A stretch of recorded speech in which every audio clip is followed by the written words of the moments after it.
Tak dobrý den, já vás zdravím. Já se právě koupil byt od takového, jak bych to řekl, zajímavého chlapa, no. Jdeme se na to podívat. Jako řekl, že jako dal mi klíčky, no ale moc dobře tam nevypadá, no. Jdeme se podívat. Tady má být. Obývá tady ani.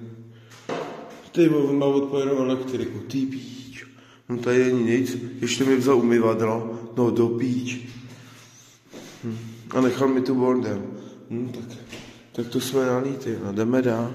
Tady tu je vodní postel a luxusní kuchyně. Jo, tady bude kuchyně. Aha. Jo, tak aspoň ten sporák mi to nechal, no. Co to je? Hele, tady je ta smlouva. Co to je? Takovou čepici mi to nechal. Aha. Ona je prázdná, no tak to je píč. A ještě by to měla být vodní postel a co to je za koupelnu? Co to je za bordel? Koupelna, umyvadlo, bez baterie.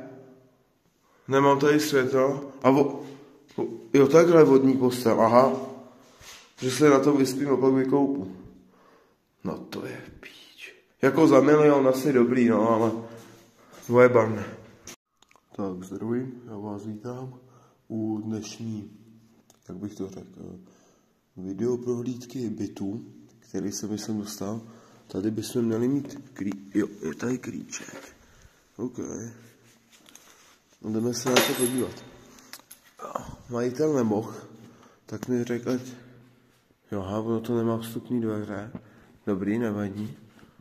Tyjo, proč je tady, jo, zase nemáme. Aha. Jo, to je zase odpojeno. No, nevadí, snad to uvidíte.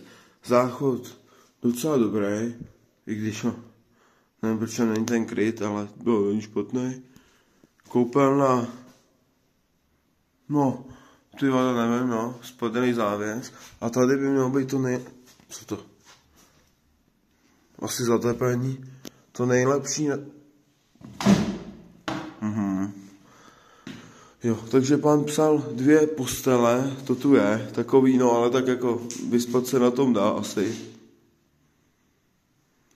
Tak jako bude to být po babičce, no, tak jako, nevím, kdo ho je mrtvá ta babička už, ale jakoby, dejme tomu, no, když se to tu zamete, tak si myslím, že se vám to bude líbit.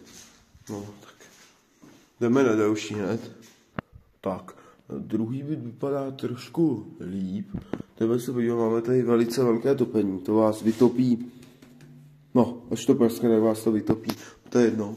Máme tady docela pěknou skříň. Záchod nevypadá zle jako od Iky. No, tohle vypadá hůř. Dveře, no, nevržou. Sprcha, no, lehce používaná, ale tak jako, když se opraví závěs, tak je to dobrý, tady je to bumerang. Nevadí.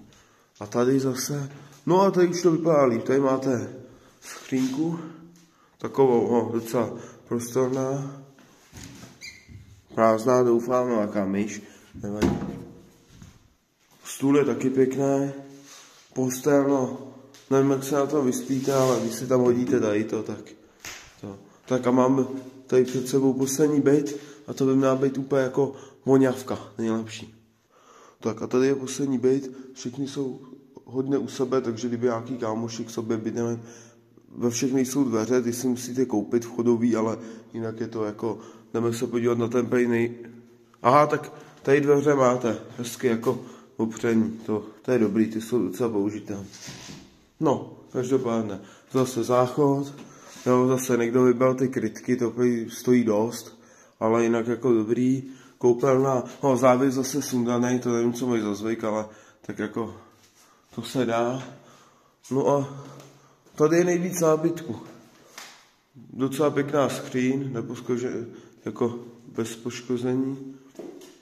Tady nevím, co to je. Postel, čistá, pěkná. No, bordel nulový. Tady máte i stůl, máte tady hezký plakát. Jo, tak jako tady ten byt je asi za mne favorit, jako s těma dveřma.